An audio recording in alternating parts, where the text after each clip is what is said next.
Pensando en Voz Alta, conversación espontánea en la que se analizan los temas de actualidad, abordados bajo la perspectiva de Alfredo Mena Lagos. Pensando en Voz Alta. Buenos días, bienvenidos a Pensando en Voz Alta. Hoy tengo el gusto de tener con nosotros al flamante nuevo presidente de ANEP. No te había tenido antes de que te eligieran. Quiero darle la bienvenida a mi querido primo y amigo, Luis Cardenal. Bienvenido, Luis. Muchísimas gracias, Alfredo. Un gusto estar aquí. Muy buenos días a los estimados televidentes. Bueno, el tema del momento es los 2 años de desgobierno. Y aquí quiero decir claramente que es mi apreciación personal, porque yo sí creo que este ha sido un desgobierno. Pero quiero escuchar el análisis de coyuntura del presidente de ANEP. Muchísimas gracias, Alfredo. Bueno, son 2 años de este gobierno, pero en realidad son 7 años de continuación de un proyecto político que empezó en el gobierno anterior con el expresidente Mauricio Funes. Yo cuando escuchaba decir estamos celebrando o es la celebración de 2 años de gobierno, yo decía que debíamos de ser quizás un poco más cautos y decir estamos los 2 años de reflexión de qué es lo que ha pasado en estos 2 años. Cumpliendo 2 años. Cumpliendo, sí, pero es un momento de reflexión. Claro. Donde deberíamos de analizar los hechos concretos para llegar a un diagnóstico realista de qué es lo que sucede en El Salvador.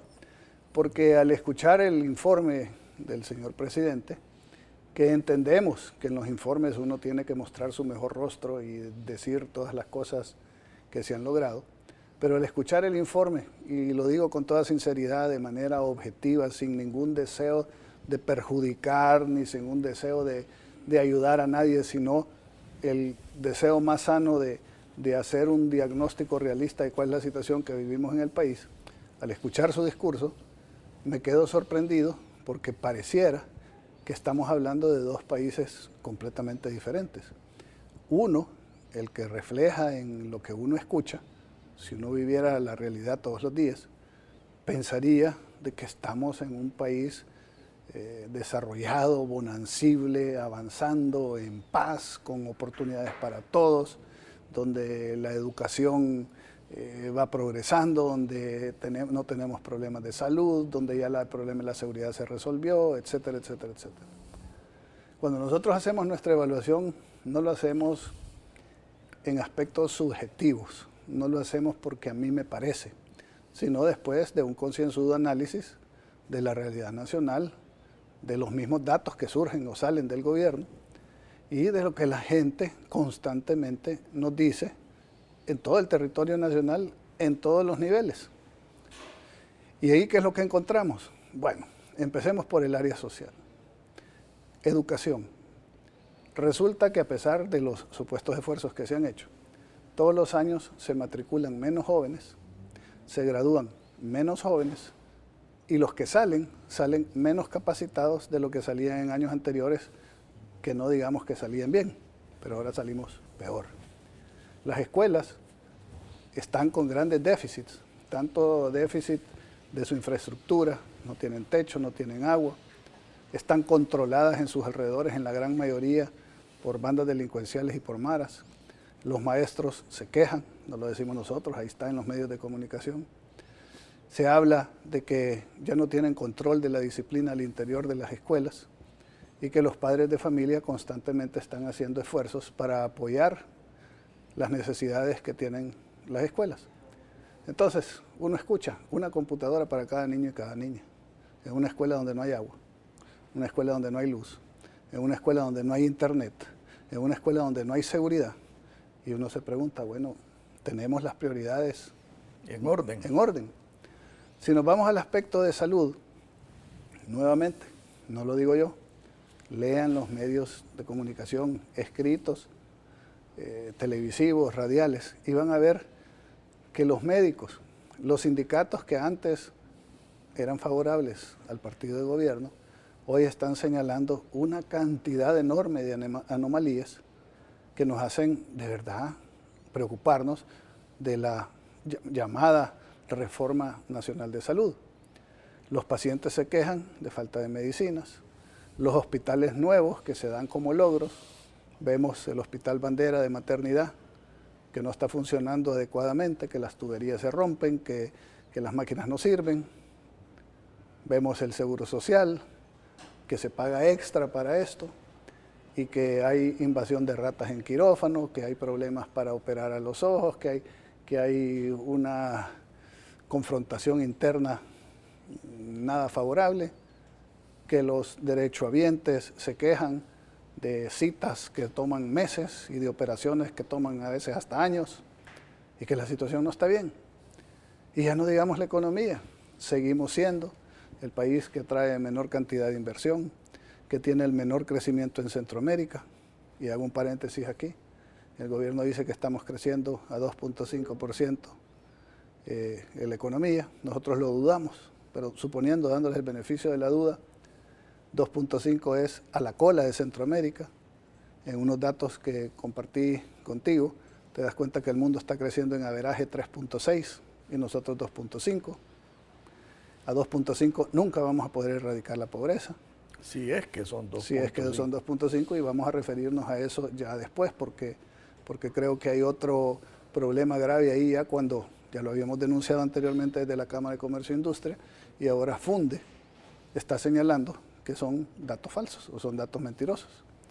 Pero bueno, no hay crecimiento, no hay empleo, no hay oportunidades para los salvadoreños, va a haber menos recursos para el Estado, aunque este gobierno, partiendo del gobierno anterior, ha sido el gobierno que ha contado con más recursos en la historia de El Salvador.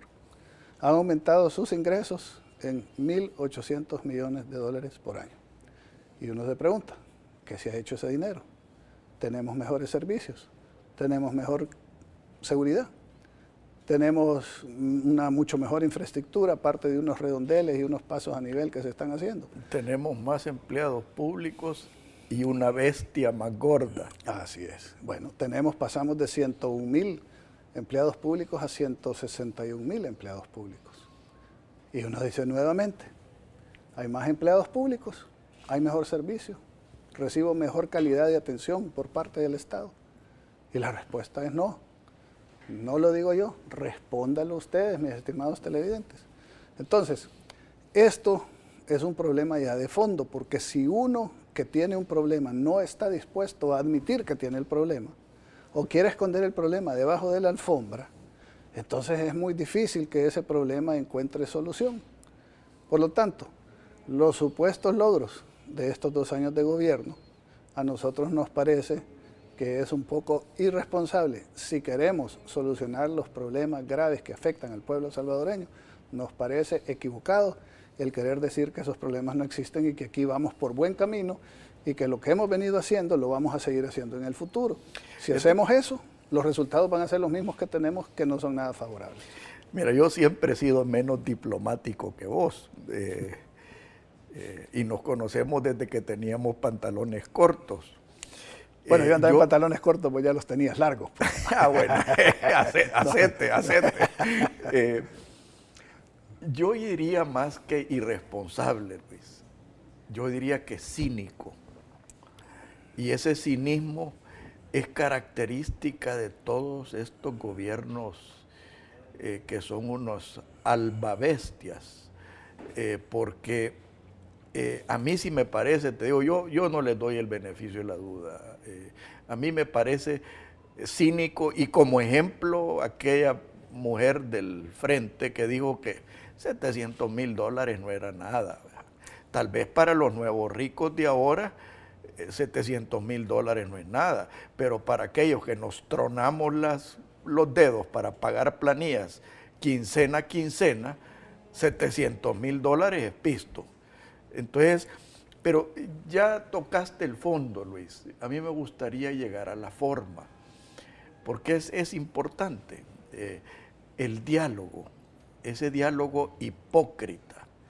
Yo de pura casualidad pasé enfrente de ANEP, iba para el campo, pasé enfrente de ANEP cuando estaban esas hordas gritándoles soeces, ¿verdad? No pude presenciar el lanzamiento de la llanta en llamas, ¿verdad? Pero, ¿pasaste por la segunda o por la primera? Pues yo no sé, era una mañana. Es que son siempre en la mañana que terminan a la hora de almuerzo, porque es ahora. Pero a mí sí me parece ese cinismo, como te digo, con que se escucha el discurso que todo anda bien cuando la realidad es completamente opuesta. Es el mismo cinismo con que escuchás a un Maduro, con que escuchabas a la Dilma Rousseff, con que escuchabas a la Cristina Kirchner. Es un cinismo que, te digo, para mí es tan deshonesto y tan desagradable que yo como ciudadano me siento ofendido, Luis. Bueno, ojalá más ciudadanos se sientan ofendidos y más ciudadanos se manifiesten, lo digan y exijan a los funcionarios públicos que se deben al pueblo, exijan que las cosas cambien y que las cosas sean de otra forma diferente. Por eso parto del hecho de que si no reconocemos cuál es la realidad, no reconocemos un diagnóstico, no reconocemos que un problema existe, es difícil que se pueda resolver. Ahora, volviendo al diálogo. Hemos dicho que si seguimos haciendo lo mismo, los resultados van a ser los mismos. Nosotros no podemos cambiar lo que la contraparte, lo que los otros decidan hacer o hagan. Nosotros lo que podemos cambiar es nuestra voluntad de hacer las cosas diferente. En el tiempo hemos tratado de dialogar, de participar en todas las mesas, no ha habido resultados. Entonces lo que hemos decidido nosotros hacer es, miren, ante el país que se cuenta en una crisis nunca antes vista, ni siquiera en la época de la guerra, donde estamos al borde de un precipicio de insolvencia y de una desesperanza de la población que va a los límites de señalarse en todas las encuestas que arriba del 70% ve su futuro en migrar, donde ya estamos perdiendo nuestra identidad, donde nuestro patriotismo queda reducido a cantar el himno cuando juega la selecta antes de que pierda. Decidimos qué más podemos hacer de lo que hemos venido haciendo para tratar de que esta situación cambie. Y una de esas es poner con sinceridad y buena voluntad, ponernos a disposición de una nueva instancia de diálogo, con los ojos abiertos. Porque dijimos desde el comienzo, nosotros queremos un diálogo no como las veces anteriores, queremos un diálogo que sea serio, respetuoso, sincero, para llegar a acuerdos que se traduzcan en acciones de solución a los problemas. Y planteamos una agenda y hemos planteado una norma de comportamiento a la que nosotros nos comprometemos a cumplir. Y que el gobierno dijo también que la iba a cumplir. Entonces queremos darle oportunidad al diálogo. Queremos de verdad tener la posibilidad de expresar a quienes nos gobiernan cuáles son nuestras propuestas constructivas de solución a los problemas nacionales. Ya no podemos hacer más de que si ellos las aceptan, que si ellos las toman, que si ellos las ejecutan, ya eso les corresponde una decisión a ellos. Pero nosotros queremos irnos con la conciencia tranquila que hicimos todo lo que estaba a nuestro alcance para cooperar a resolver estos problemas. Ahora, hay que entender que estamos tratando con un monstruo de varias cabezas en el gobierno y en el partido de gobierno. Yo le llamaría la bestia, a eso me he bautizado. Bueno, digamos de varias cabezas. El gobierno, para que entendamos, porque poca gente lo conoce, partamos mejor del partido. El partido, de los 5 grupos del FMLN, 3 fueron depurados. El ERP, la RN, el PRTC. Quedaron la FPL y el Partido Comunista. Dentro de la FPL, a los que quisieron modernizarse y reformar, que se llamaron los reformistas, a la cabeza con Facundo Guardado, también los expulsaron. Entonces queda la FPL y el Partido Comunista dentro del partido. Y entonces ahí tenemos esa dicotomía de poder en la comisión política, donde 2 tendencias están peleándose el control del partido y vemos cómo hay ciertas diferencias entre ellos. Nos trasladamos al gobierno y ahí hay, en vez de 2 cabezas, hay quizás 3 cabezas. Los tecnócratas que quedaron de la época de amigos de Mauricio, etcétera, otros que no son del partido. Tecnócratas entre comillas. Bueno, los que han llamado que no son del partido, supuestamente son profesionales independientes, entre comillas. la gente de las FPL, el presidente de las FPL, el que maneja el partido, el señor José Luis Merino, es del Partido Comunista, el Poliburó es una mezcla, y tenemos dentro del gobierno gente del Partido Comunista y de las FPL. Y a veces lo que dice la gente del gobierno es diferente a lo que dice la gente del partido en la Asamblea Legislativa. La tradición histórica ha sido de que ellos tienen una estrategia combinada en donde dicen una cosa y después hacen otra a través de los movimientos de choque tomándose las calles. Entonces, podemos estar dialogando, pero no sabemos, démosle el beneficio de la duda al señor vicepresidente, y digamos que grupos afines a miembros del partido, de alguna tendencia del partido o del gobierno, no quieren que esto funcione, y entonces vienen a hacer provocaciones para que el diálogo colapse. Y entonces nos mandan las turbas a la agitadora profesional, a este señor excombatiente del FMLN, a que vaya a provocarnos, a que vaya a cucarnos, para que nosotros reaccionemos. Nosotros denunciamos, nosotros condenamos, nosotros aclaramos todas esas cosas de frente. Pero no vamos a hacer que nos hagan perder la calma, que nos hagan perder la cordura. Nosotros seguimos en eso. Si no quieren diálogo, díganlo ustedes. Nosotros estamos haciendo nuestro mejor esfuerzo. No vamos a llegar ahí a bajar la cabeza, no vamos a llegar ahí a entregar nuestros principios, no vamos a llegar ahí a decir sí por alguna prebenda o alguna amenaza. Vamos a llegar a continuar proponiendo y que sean ellos los que tomen la decisión si el diálogo y la instancia del diálogo se rompe y que sea el pueblo el que juzgue. ¿Quién está tratando de poner los mejores intereses del país por encima de los intereses sectoriales o los intereses políticos partidarios electorales? Y en ese sentido es que estamos nosotros haciendo este esfuerzo. Mira, yo estoy de acuerdo que no hay que perder la calma, Luis, pero hay que prepararse para lo que viene.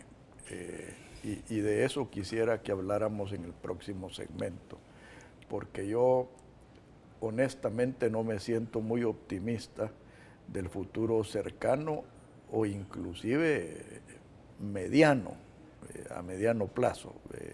Yo creo que se nos vienen momentos muy difíciles y hay que estar preparado para ello. Por favor, no nos cambie, ya volvemos.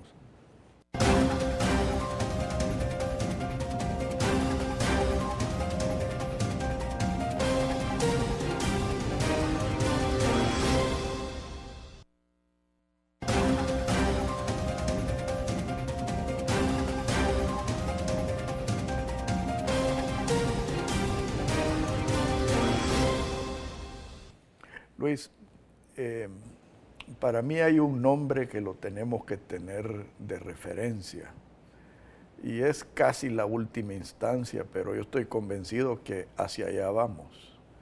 Ese nombre es Venezuela. Y te lo digo porque vemos los efectos del populismo, vemos los efectos de las tendencias dictatoriales en el discurso que se escucha constantemente de parte del Ejecutivo y del partido de gobierno. Y veo también la tendencia de querer engañar con tanta facilidad. Y a mí me parece inmoral jugar con los sentimientos y las expectativas de la gente. Y un ejemplo es el salario mínimo. Así que quisiera escuchar tu opinión al respecto. Es que tenés razón, ojalá la gente viera con tanta claridad como lo estás expresando, lo inmoral, lo contraproducente, lo negativo que es estar jugando este juego de doble cara, de doble discurso, de decir una cosa y hacer otra, de jugar con las ilusiones y las esperanzas de la gente. El nuevo proyecto socialista que surge, digamos, del Foro de Sao Paulo y que después se dio en llamar socialismo del siglo XXI y que después ante los fracasos que se estaban dando se le cambió el nombre y ya no se menciona tanto socialismo del siglo XXI, tenemos que entender nosotros que es una propuesta mercadológica político-electoral para llegar al poder. Porque antes, tal vez se le podía dar el beneficio de la duda antes de la revolución bolchevique, de que en el fondo esta era una propuesta para tener una sociedad sin clase, donde todos fuéramos iguales, donde no hubiera injusticia, donde no hubieran abusos, donde viviéramos una utopía en la tierra. Pero ya cuando esa ideología, ese proyecto político llega a la realidad y gobierna, lo que vemos es todo lo contrario, que se convierte en un régimen opresivo, dictatorial, donde los miembros de la élite del partido abusan más de lo que el otro régimen hacía de la población. Y 1 millón de miembros del Partido Comunista Soviético explotan, gobiernan a 279 millones de soviéticos. La nueva oligarquía. Bueno, entonces, ahora se conserva la idea de decirle a la gente, especialmente en países latinoamericanos, donde hay pobreza, donde hay corrupción, donde hay desigualdad, donde hay una serie de otros problemas y necesidades, se ocupa ese proyecto político mercadológico para venderse. Y aquí se le pone el turbo, que así le llamo yo al populismo. Decirle a la gente lo que quiere oír, aunque sea imposible de cumplirle lo que se le está prometiendo. Y se le levantan las ilusiones, pero para que las ilusiones no se reviertan en aquel que le está mintiendo a la sociedad, lo que hacen es buscar responsables e inyectar una gran dosis de división social y de odio de clases. La culpa del fracaso no es del gobernante, no es de un proyecto equivocado, no es de políticas públicas malas, sino que es culpa de alguien más. Del imperio. De los 20 años de arena, del imperio americano, de los empresarios, de los opositores políticos y nunca del gobierno. Y todo lo que nos pasa no es porque yo no esté manejando bien la cosa, no es porque mi política pública esté equivocada, sino porque es culpa de alguien más. Y así es como se manejan las cosas y cómo se engaña a la gente. Eso deberíamos de despertar y entenderlo. Pero lamentablemente cuando nos tienen confrontados y nos tienen peleándonos constantemente y estamos luchando por sobrevivir en contra de la delincuencia, por sobrevivir para poder pagar nuestras cuentas, por sobrevivir para encontrar un empleo, por sobrevivir para que nuestros hijos puedan ir a la escuela y no les pase nada. Entonces, como que no hay tiempo de hacer este análisis sobre estas cosas para tratar de cambiarlas. En tu pregunta, perdóname porque ya el italiano me... El alemán. No, el alemán es el Alzheimer, pero yo tengo el italiano que se llama Franco Deterioro, que ya voy... Está bueno, me lo voy a aprender. Se me olvidó la primera parte de la pregunta que me hiciste, que era bastante puntual. Bueno, o sea... Haceme otra para ver si me acuerdo. La metodología que se está presenciando en países como Venezuela... correcto. Que la están siguiendo, pero calcadita aquí. Con una gran diferencia, porque digamos eso, en un inicio les funcionó y tuvieron mucho éxito. Y entonces veíamos cómo el proyecto ALBA iba avanzando en varios países y iba agarrando como fuego. En países que contaban con gran cantidad de recursos naturales. Argentina era un país que el siglo pasado era una de las 5 o 7 economías más grandes del mundo. Y miren cómo está ahora. Bolivia tiene recursos naturales enormes de gas, petróleo, minerales, territorio. Ecuador, ya no digamos, y Venezuela, la mayor reserva conocida de petróleo en el mundo. Durante un tiempo pueden sostener esa ilusión con esa gran cantidad de recursos. Hoy, y lo conversábamos antes de empezar el programa, ya vemos cómo este proyecto, la implementación de este proyecto fracasado, tiene en miseria a estos países que deberían de ser ricos y cómo hay una escasez espantosa para las poblaciones que deberían de tener una calidad de vida superior y que merecen tener una calidad de vida superior a la que están teniendo por estos regímenes. Cayó el precio del petróleo y se derrumbó el espejismo y la ilusión de que el sistema funcionaba. En Venezuela, aún con los precios de petróleo altos, ya venía derrumbándose esta situación.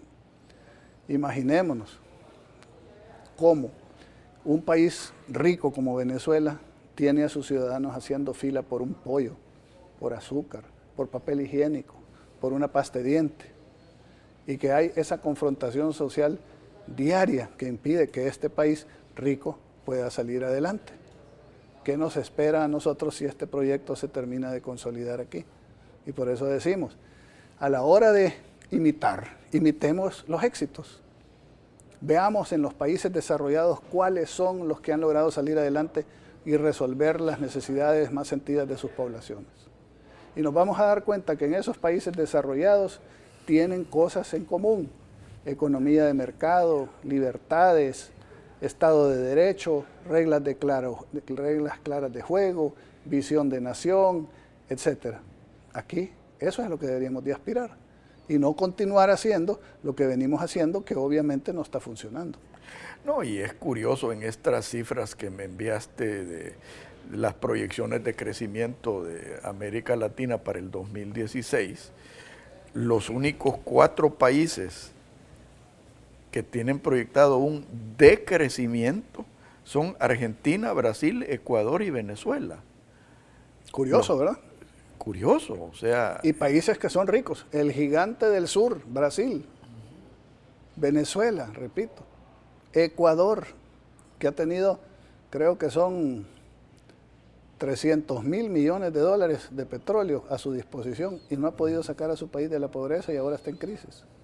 Y Venezuela, ni podemos contar los ceros de millones de dineros que han tenido disponibles y en los cuales los únicos que están bien son la gente que está en el gobierno, los del proyecto del señor Chávez, Maduro, Diosdado Cabello, etc.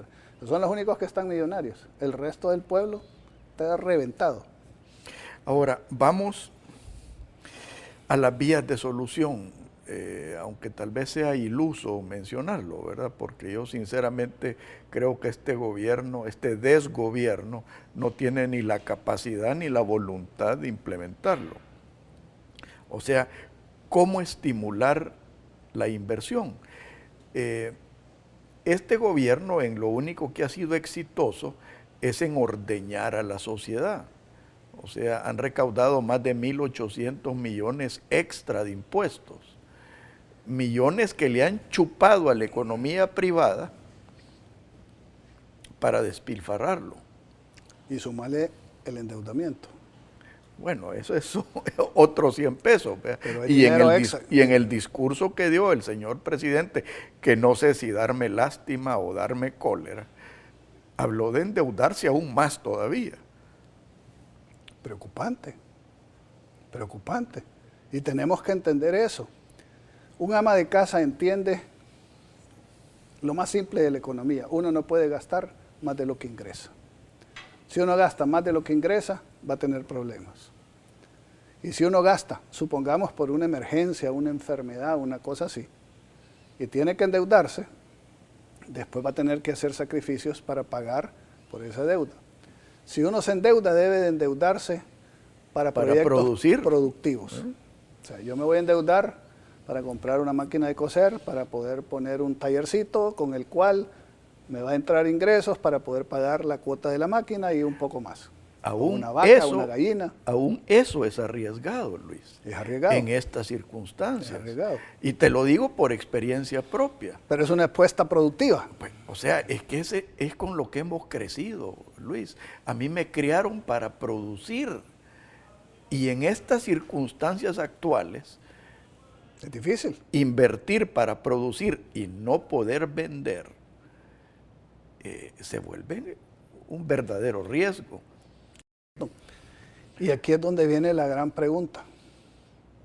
Me la dejo planteada, no la voy a responder yo. Hay gente que dice que un partido hoy en el gobierno que fue capaz de luchar una guerra durante 12 años con extrema habilidad. Y extrema crueldad. Pero vamos a ponerlo en ese aspecto. Donde no lo pudo derrotar el ejército y el apoyo de los Estados Unidos y se llega a la guerra a una conclusión sin vencedores y vencidos. Que un partido que ha tenido esa capacidad y esa habilidad sea tan, y no quiero golpear con la palabra, sea tan incapaz en gobernar, da mucho que pensar. Hay gente que dice que es a propósito, que dentro del proyecto y la visión política que se tiene está el hecho de destruir todo lo que existe para crear una nueva clase de empresarios. Fíjate que Los yo comparto en que es a propósito, pero también hay una parte que es bastante humana. Este tipo de gente nunca en su vida ha producido, nunca. Han vivido del crimen, del secuestro, de las dádivas de países comunistas, y ahora que se enfrentan con la dura realidad que hay que producir para vivir, tenemos que esta gente, al único recurso que puede echar mano es al recurso confiscatorio. Y cuando digo confiscatorio me estoy refiriendo a la política fiscal, porque eso es lo que es. Han confiscado del sector privado para meterlo al sector público, al despilfarro, a la corrupción y a la mala al inversión. clientelismo político también. Exactamente. Sí. Pues por eso es que digo yo de que aquí la población tiene que despertar. Yo no estoy hablando de hacer ningún relajo. Estoy hablando a que recuperemos nuestra ciudadanía. El ser ciudadano tiene obligaciones y tiene derechos. Nosotros creemos que ser ciudadano es ser siervo de las autoridades. He dicho infinidad de veces que aquí creemos que el mandatario es el mandamás, el que nos, casi el emperador, el rey, el que nos manda y al que debemos de agacharle la cabeza y decirle que sí a todo. Y el mandatario es aquel que recibe un mandato de los ciudadanos que lo eligen para que haga un trabajo en beneficio de la sociedad y de los ciudadanos. Y eso hay que entenderlo. Entonces, cuando uno llega, pero fíjate cómo estamos, cuando uno llega a hacer un trámite a una oficina pública, que es lo que nos encontramos en la mayoría de ellas, porque hay funcionarios públicos muy buenos, pero en la mayoría de ellas, ¿qué es lo que encontramos? El ciudadano llega con pena, con miedo, después de hacer fila, después de ir aquí, allá, sacar fotocopias, pagar esto, pagar, llega ahí y le dicen, me hace el favor de... Y el funcionario público malo, ¿qué hace al otro lado? Porque, como digo, no son todos, pero normalmente, ¿qué es lo que sucede? Están pintando las uñas, tomando gaseosa, platicando, ahí déjelo, miren, no, esto no está bien, vaya, regrese mañana y todo. Y nosotros nos sentimos impotentes, sin derecho a reclamar nuestros derechos, a ser bien atendidos por ese funcionario que está ahí para prestarnos un servicio público. Pero eso no lo entendemos, ¿verdad? Ahora, dentro de las cosas buenas de este tiempo malo, está el hecho que la población, la ciudadanía está despertando y se está empezando a indignar cuando ve que uno se está tronando los dedos para poder pagar sus impuestos, para poder cumplir con sus obligaciones, para pagar sus gastos, y que hay funcionarios que con ese pisto que tanto le cuesta a uno, se va de viaje a dilapidar el dinero, se compran carros nuevos, tienen seguros de salud donde se hacen operaciones de cirugía plástica y se arreglan la nariz a costillas de nuestros recursos, donde vemos tantos abusos que la gente empieza a indignarse. Y por eso es bueno de que exista ahora una mayor posibilidad de adquirir o accesar a la información. No a todas, porque todavía se oculta mucho, pero por lo menos a algo que nos dé la pauta a decir, miren, esto tiene que cambiar, esto tenemos que arreglarlo. Y eso es parte de la tarea que nos queda pendientes como ciudadanos, el hecho de empezar a exigir dentro del marco de la ley el orden y el respeto de que los funcionarios públicos hagan bien su trabajo. En el próximo segmento, Luis, te quiero pedir que te quites la gorra de ANEP y que hablemos como ciudadanos, porque tú mismo acabas de decir qué es lo que vamos a hacer.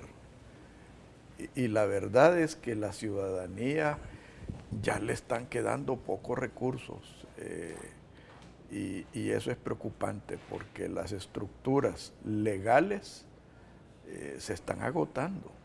O sea, tú estás viendo cómo están presionando a la Sala de lo Constitucional, tú estás viendo cómo están queriendo manosear la justicia en este país La institucionalidad política ya la tienen capturada.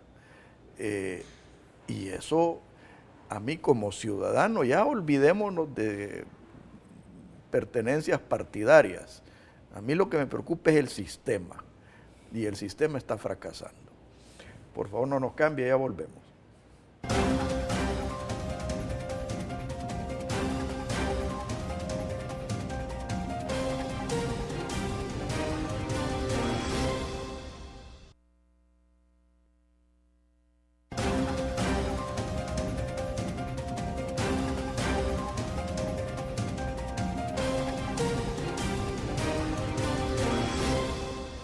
Luis, el primer tema que quiero tocar es la legitimidad de este gobierno. Para mí, este gobierno podrá ser legal, pero no es legítimo. Y yo tengo 3 razones para creer en ello. Uno, los 6,000 votos de diferencia que fueron chabeleados y que se rehusaron a abrir las urnas, que estoy convencido que si las hubieran abierto, el resultado hubiera sido otro. La poca o mala o nula información que hay sobre los viajes de Mauricio Funes, que podría descalificar al presidente de la República para ser presidente. Y por último, y quizás más importante, la manera de gobernar. Están gobernando como que si tuvieran un mandato que 6,000 votos nunca se los puede otorgar. Eso es preocupante para mí como ciudadano. Y es preocupante para todos. Y debería de ser más preocupante para el gobierno, porque a ellos es a quienes más les debería de preocupar. Obviamente, y se dijo desde un comienzo, cuando se aceptó la legalidad de este gobierno, de que debían de tener tacto y fineza en manejar una sociedad que estaba claramente dividida en dos, y que había una mitad de la gente que no había votado por ellos, y que no solo no había votado por ellos, sino que en una sociedad polarizada sentía con bastante fuerza y vehemencia oposición al nuevo gobierno. Pero claro, son las reglas de la democracia y legalmente hay que respetarlas. Ahora surgen cosas que uno no termina ni de tragarse ni de entenderlas. Cuando se ven estos videos, que ya son varios, no es uno, y donde se ve a un funcionario, alto funcionario del partido, diputado en aquel momento, ministro de Gobernación actual, que está claramente negociando con los pandilleros para darles DUIs y para poner en marcha un proyecto que impida a ciudadanos salir a votar con libertad, violando sus derechos más fundamentales en la Constitución y violando la ley electoral.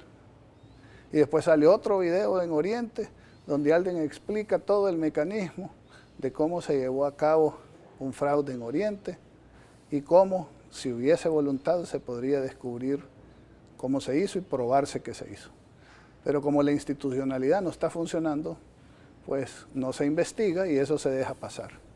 Pero si yo fuera el gobierno, a mí me daría, digamos, remordimiento de conciencia y haría un esfuerzo extraordinario para decir, miren, yo voy a hacer las cosas bien. Pero eso aquí no sucede, sino que las verdades se tratan de ocultar.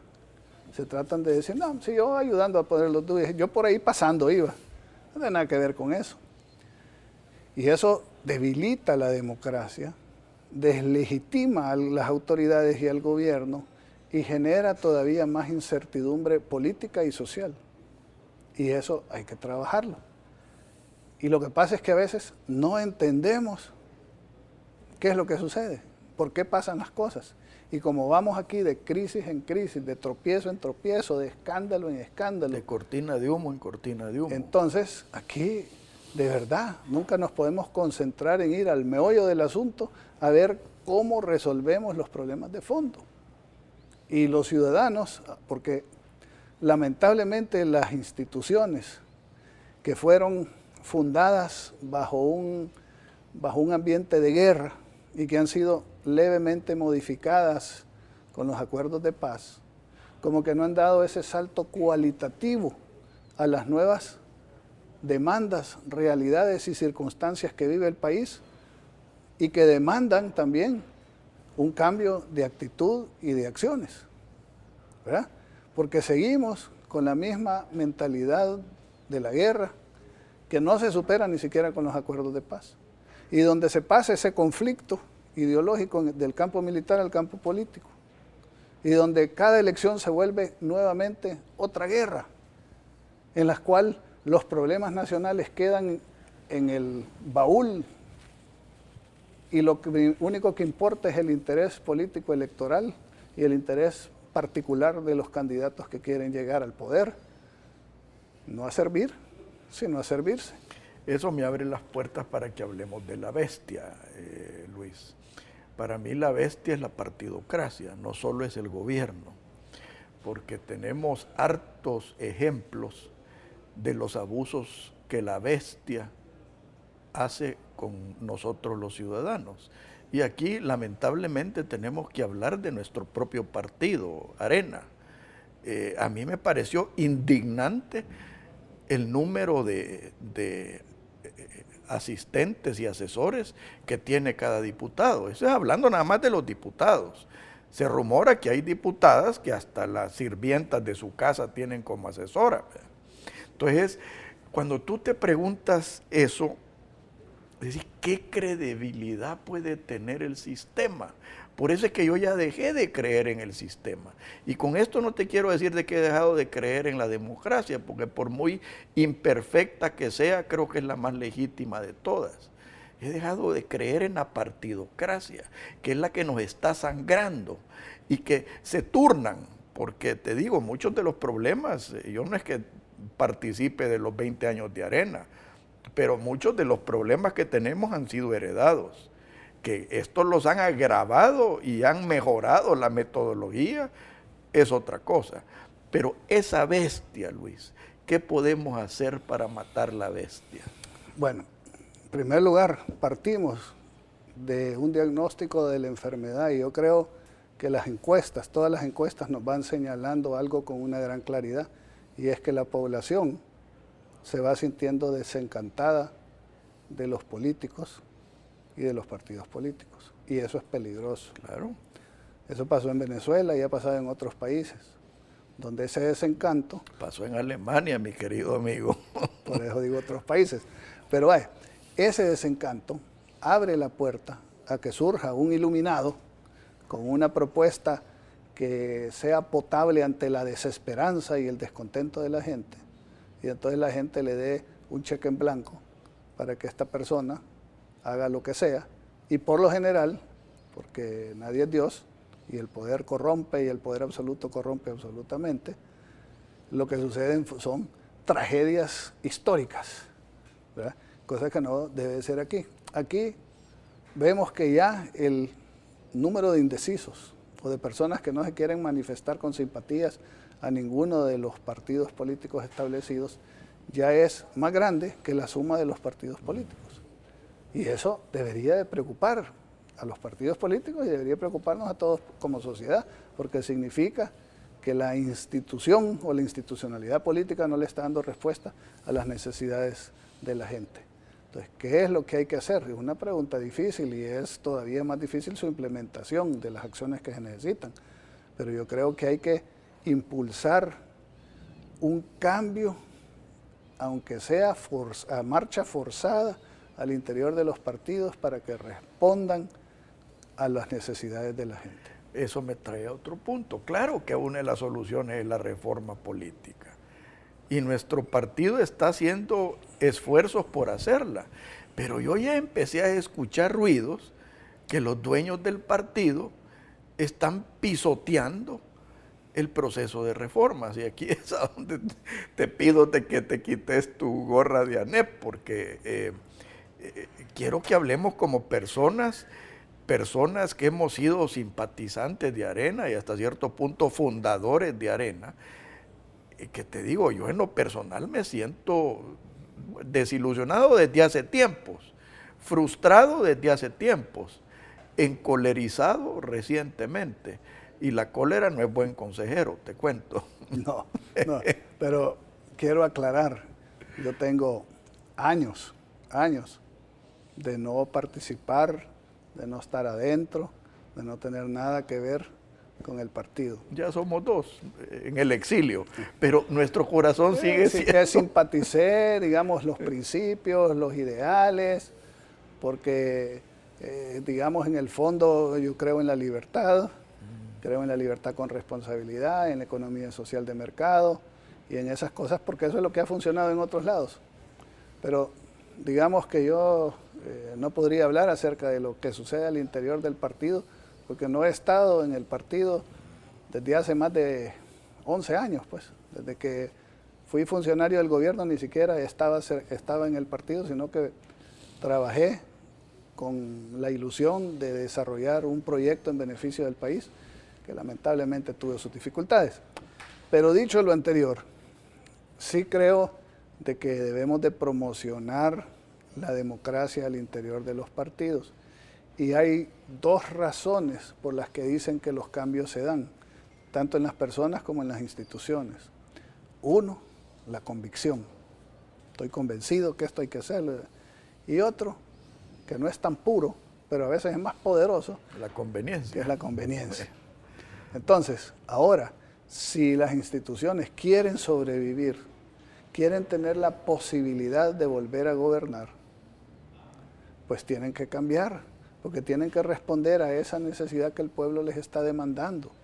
Y ya el pueblo, con la tecnología, con la mejora de las comunicaciones, con la posibilidad de descubrir tantas de las cosas que se están descubriendo, ya no es tan maje como es antes.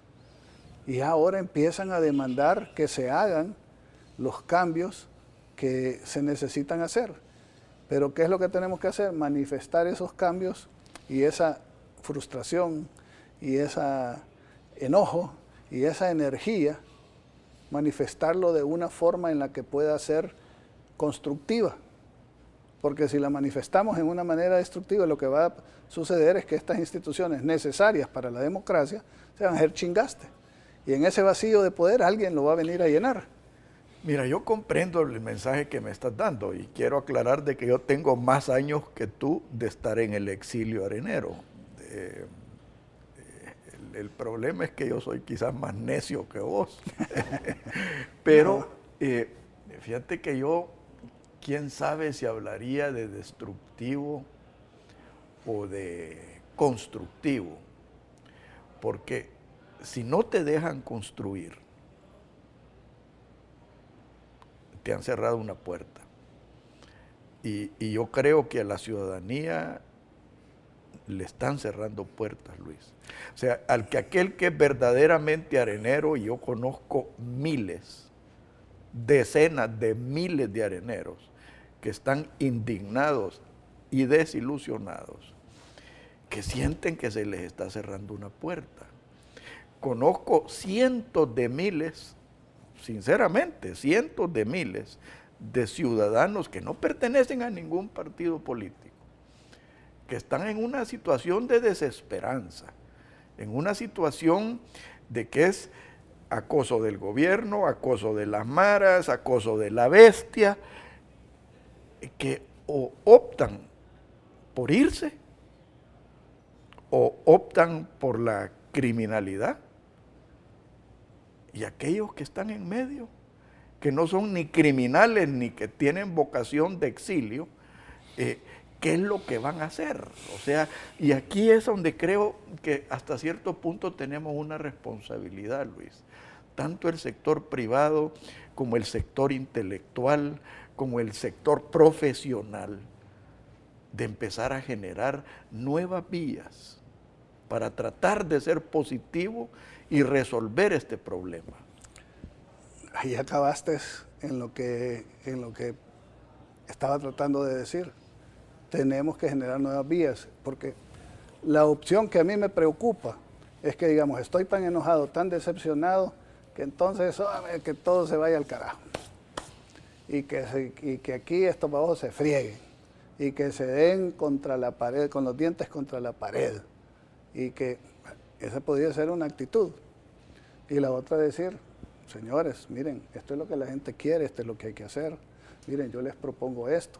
Me cerraron esta puerta, voy a ir a abrir esta ventana. Esta persona no me escucha, voy a hablar con quien me escuche.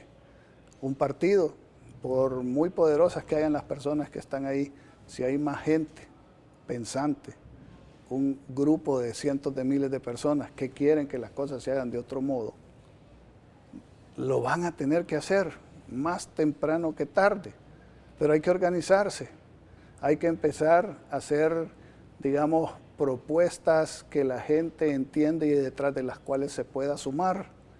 Es decir, miren, las cosas hay que cambiar, ok, hay que cambiar, pero ¿y cómo las vamos a cambiar?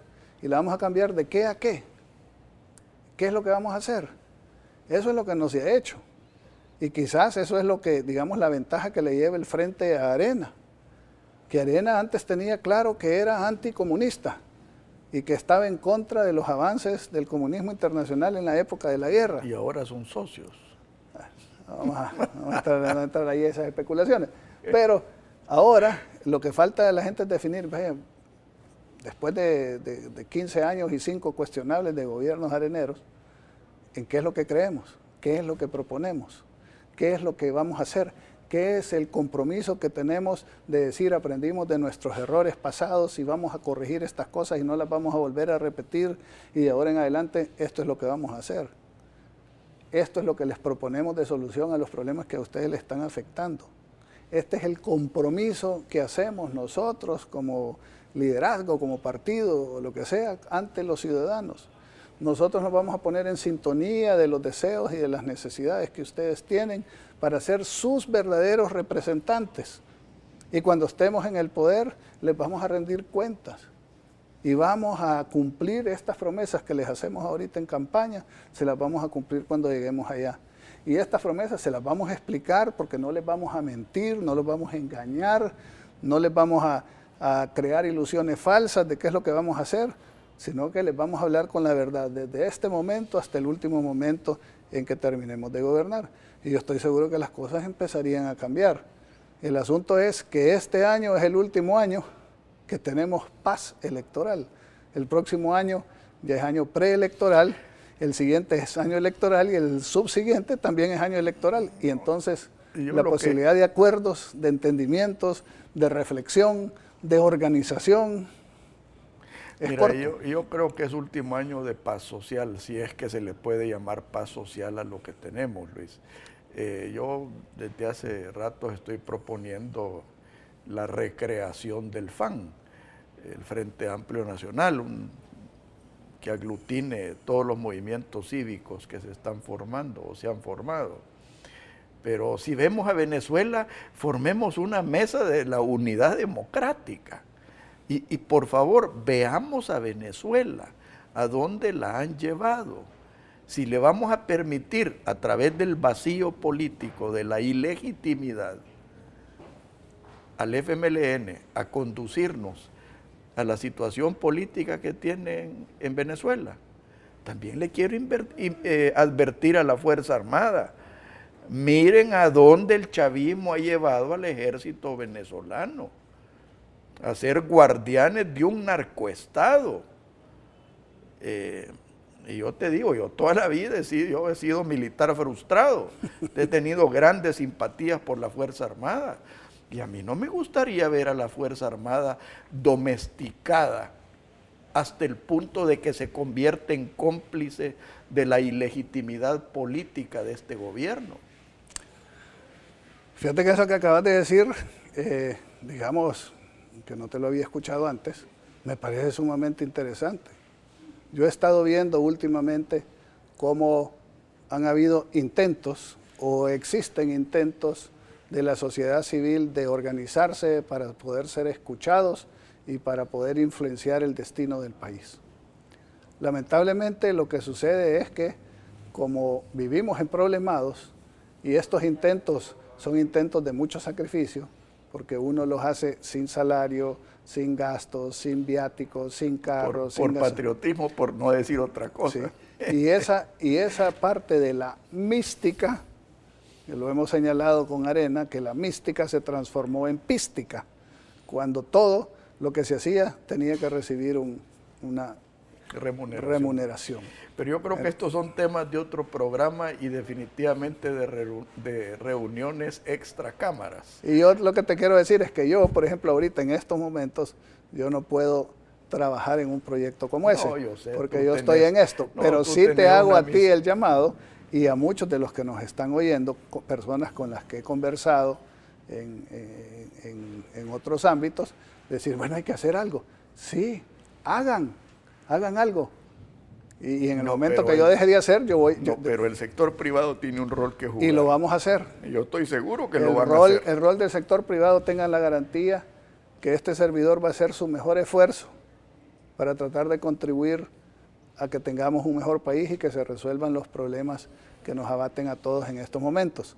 Pero, dado lo que tú dijiste, yo les hago el reto, que aquellos que ahorita se están quejando, pasen de la queja a la acción y de la acción a la organización, que permita que la organización transforme. Pasemos de la queja al ladrido y luego a la mordida. No es que esté diciendo que soy de Aguachapán. No. Ni hubiera pensado yo una cosa así. Ni hubiera pensado eso.